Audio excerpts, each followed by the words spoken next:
pace Manchester United are reportedly progressing towards an unexpected striker acquisition, with negotiations said to be at an advanced stage and a possible January arrival now on the table.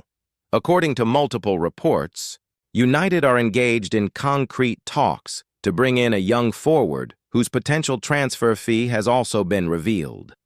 Over the summer, Erik ten Hag's side made significant investments in attacking options, securing the signings of Benjamin Šeško, Mateus Cunha, and Brian Mbeumo, three versatile forwards capable of playing across the front line.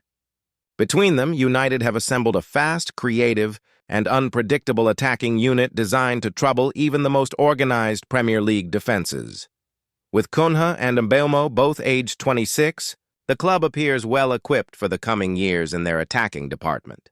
Yet, under the new leadership of Sir Jim Ratcliffe and the Ineos Group, there has been a renewed commitment to identifying and recruiting elite young talents who can grow into future first-team stars.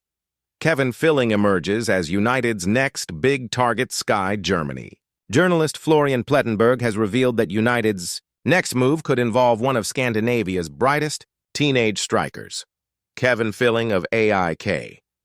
Manchester United are in concrete negotiations for the transfer of Kevin Filling. Plettenberg announced on X, formerly Twitter. The 16-year-old striker could depart AIK as early as the winter window, with an estimated value of around $3 million. Several Bundesliga clubs are also tracking him closely. Filling, who turns 17 at the end of November, has already begun to make waves in Sweden's top division despite his age. Featuring for AIK in the Allsvenskan, he has scored 2 goals from just 203 minutes of action.